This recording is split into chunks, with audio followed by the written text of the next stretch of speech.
राजा रघुवंशी जैसे 3-4 मामले क्या हुए, आदमी तो डर गए। पूरा मर्द समाज अब झंडा लिए खड़ा है कि औरतों को आज़ादी नहीं देनी चाहिए, सती प्रथा वापस ला दो, औरतों को आज़ादी देकर के बहुत ही बेकार काम किया है। अब तो शादी करेंगे तो सोच समझ के करना, नहीं तो औरतें मार देंगी।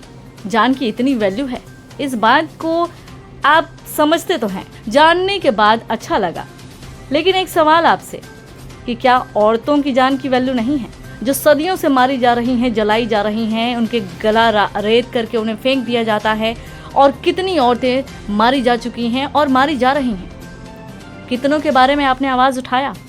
कितनों के बारे में आपने सोशल मीडिया पर कैंपेन चलाया, मुहिम चलाया और उनकी जान की वैल्यू समझी? सवाल एक और कि जब राज रघुवंशी और सोनम रघुवंशी को लेकर के ये खबर आई और इससे पहले जो 3-4 और मामले हुए, तो आपने तो बड़ी अंदर खोज करके, अंदर घुस करके सारी खोज खबर ले ली।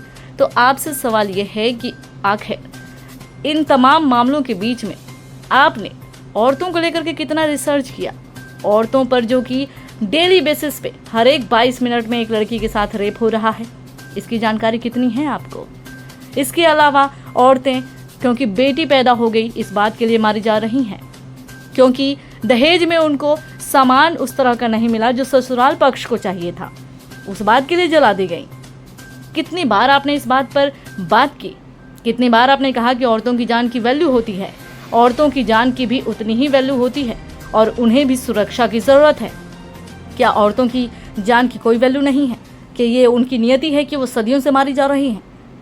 मैं सिर्फ इतना कहना चाहूँगी कि क्राइम होता है, वो जेंडर बेस्ड नहीं होता है।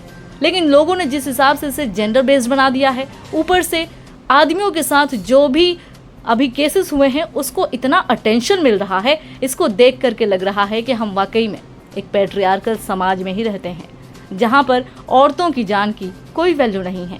किसी के पास एक भी आंकड़ा नहीं मिल सकता है कि राजा रघुवंशी और सोनम रघुवंशी के इस हादसे के बाद, इस मामले के बाद कितनी औरतों के साथ क्या कुछ हुआ, इसके बारे में कोई भी एक आदमी बात करता हुआ नजर नहीं आता है। जाहिर सी बात है, औरतों की जान की वैल्यू नहीं है।